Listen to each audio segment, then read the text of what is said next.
حضرت جنید بغدادی دجلہ کے کنارے جا نکلے اور آپ کے شاگرد بھی تھے آپ کے ساتھ، تو وہاں بہلول ملے۔ بہلول ایک مجذوب تھے، تو کہا کہ چلیے ان سے زیادہ بات کرتے ہیں۔ تو شاگردوں نے کہا یہ تو ایک دیوانہ شخص ہے اور آپ اس سے کیا ملیں گے، آپ اتنے پڑھے لکھے عالم اور اتنے بڑے فقیہ اور صوفی، اور ایک دیوانے شخص سے آپ ملیں گے؟ دنیا اس کو دیوانہ کہتی تھی، بہلول دیوانہ۔ لیکن سعدی بولے کہ سعدیہ نزدیک رائے عاشقاں، خلق مجنو نند و مجنو عاقل است، کا اصل تو عاقل یہ لوگ ہیں۔ تو خیر حضرت جنید بغدادی گئے اور بہلول کو سلام کیا، کہا کہ آپ کون ہیں؟ تو کہا میں جنید بغدادی ہوں۔ تو کہا کیا کرتے ہو؟ کہا کہ میں پڑھنے پڑھانے کی ذمہ داریوں میں لگا ہوں۔ تو آپ نے فرمایا کہ کھانے کے آداب جانتے ہو؟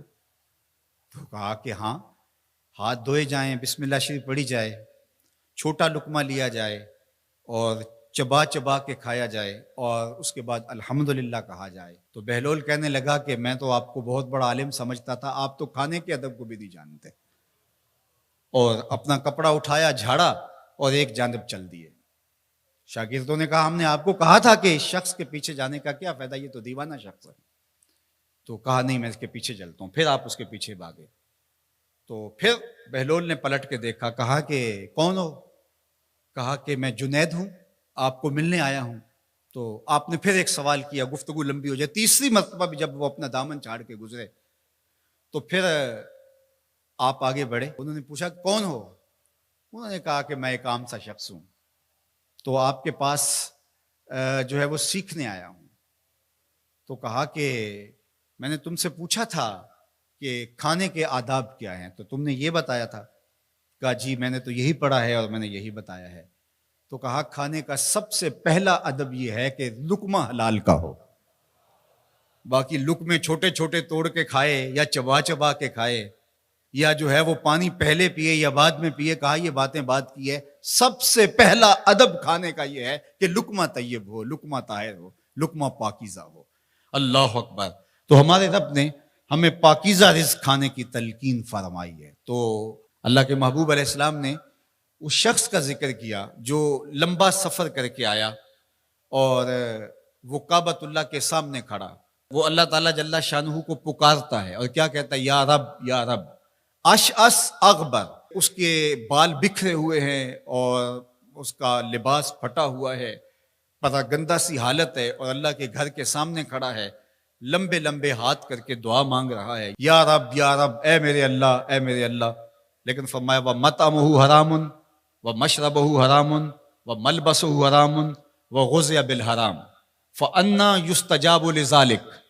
فرمایا کہ اس نے جو کھایا ہے وہ حرام کا ہے، اس نے جو پیا ہے وہ حرام کا ہے، اس نے جو لباس پہنا ہے وہ حرام کا ہے۔ فرمایا اس کو جو غذا دی گئی ہے وہ غذا حرام کے مال سے اسے حاصل ہوئی تھی۔ فرمایا فَأَنَّىٰ يُسْتَجَابُ لِذَٰلِكَ۔ فرمایا مجھے بتاؤ کہ اس کی دعائیں کیسے قبول ہوں گی؟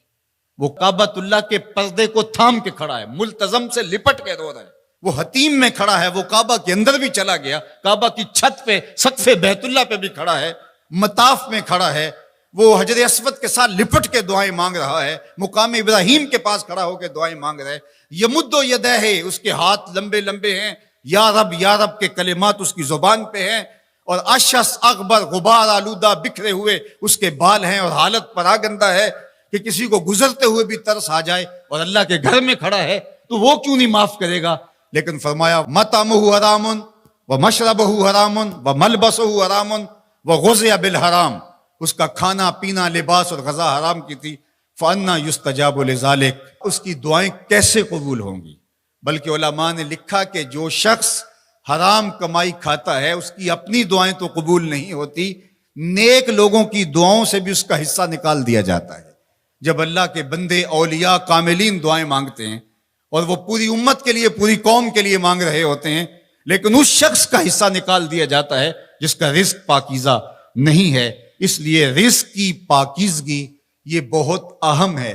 رومی علیہ الرحمہ فرماتے ہیں کہ اگر تمہارا رزق پاک ہوگا، تمہارا رزق ستھرا ہوگا، تمہارے سینے میں معرفت کا نور پیدا ہوگا، اور اگر تمہارے سینے میں غل، غش اور حسد، بغض، کینہ اور نفرتیں پیدا ہو رہی ہیں تو پھر تم غور کرو کہ تمہارے رزق میں کوئی مسئلہ ہے۔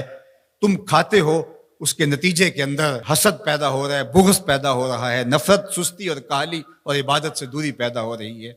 جو رزق حلال ہے وہ عبادت کے لیے تقویت پیدا کرتا ہے، وہ تمہیں سچائی کی زندگی گزارنے کی طرف راغب کرتا ہے۔ تو اہم ترین چیز جو ہے وہ رزق کی پاکیزگی ہے،